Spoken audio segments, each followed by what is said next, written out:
Supõe agora que queríamos calcular a função inversa de x ao quadrado.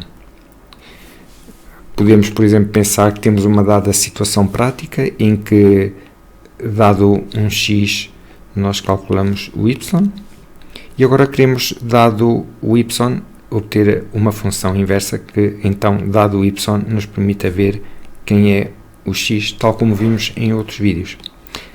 Bem, só que aqui temos um problema, que é o seguinte. O problema é este. É que, se nós considerarmos aqui um dado y, nós temos duas hipóteses para o nosso x. Ou bem que escolhemos o x positivo, ou bem que escolhemos o x negativo. E, portanto, digamos que ficamos sem saber para que lado cair.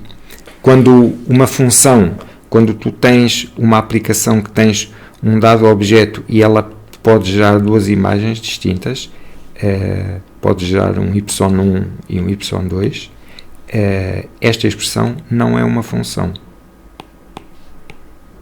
Portanto, quando nós definimos uma função e dizemos que ela tem uma expressão genérica desta forma, a cada x corresponde um só y. E repara que é isso que acontece com a função quadrada. Tu, se quiseres calcular o quadrado de 2, que é o que a função faz, está bem? Estamos a lidar com esta função. O quadrado de 2 só dá 4, não dá 4 e outro número. O quadrado de menos 2 também só dá 4.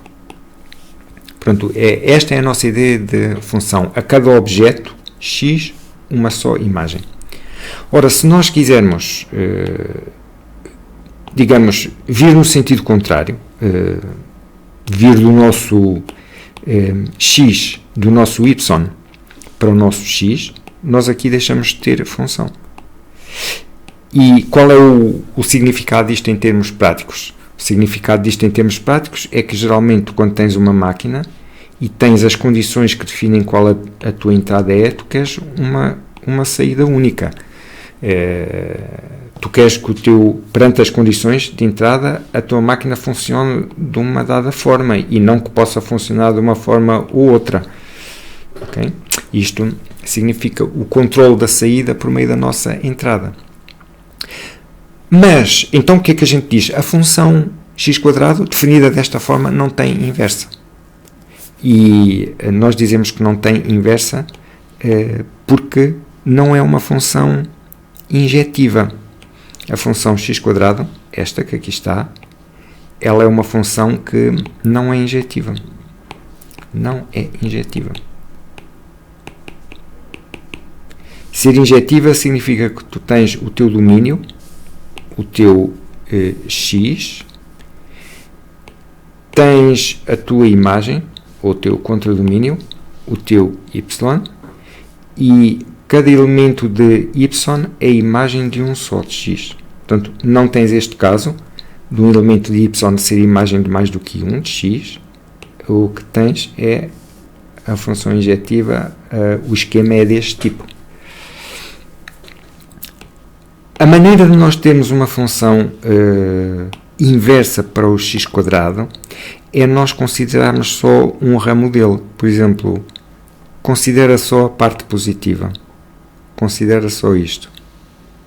Se o gráfico for só esta parte, se a gente ignorar esta que aqui está, então a função que a gente tem temos uma função f de x igual a x², ok? Ou, se quisermos manter a notação anterior, y. Só que agora dizemos o nosso domínio é apenas o r mais 0. Ou seja, só estamos interessados em ver quanto é que a nossa função dá para valores de x maiores ou iguais a 0. E neste caso, sim. Neste caso, se a gente escolher um valor qualquer de y, então, com este ramo, nós obtemos um só valor para x. E neste caso podemos calcular a função inversa. Vamos então ver quem a função inversa é. Como é que a gente faz? Pegamos na fórmula da função que a gente tem e agora queremos resolvê-la em ordem a x. tiramos a raiz quadrada a ambos os membros. A raiz quadrada de x ao quadrado é módulo de x. A raiz quadrada de y continua lá. Mas como agora estamos a considerar apenas valores de x maiores ou iguais a zero, o módulo de x pode ser substituída por x e ficamos com esta equação assim. E esta é a função inversa da função x², é a função inversa desta, escrita na forma standard, ou seja, trocando o x por y, ficamos com isto. Portanto, se considerarmos apenas valores maiores ou iguais a zero, a inversa da função quadrática é a raiz quadrada. E podes ver que isso confirma o que nós lemos aqui no nosso gráfico, né? Por exemplo, se considerares x igual a 2, aqui o y é 4, usando a função direta. E agora, para vir 4 para 2, colocamos na função inversa a nossa incógnita, passa a ser o 4, a raiz de 4 dá 2. Portanto, estás a ver que funciona aqui este esquema da função inversa, faz aquilo que a gente pretende. Já agora, temos aqui os dois gráficos juntos. Este é o da função y igual a x². Este é o da função com cor verde y igual a raiz de x. E podes ver que eles cumprem a relação entre gráficos de funções inversas, que são simétricos relativamente à reta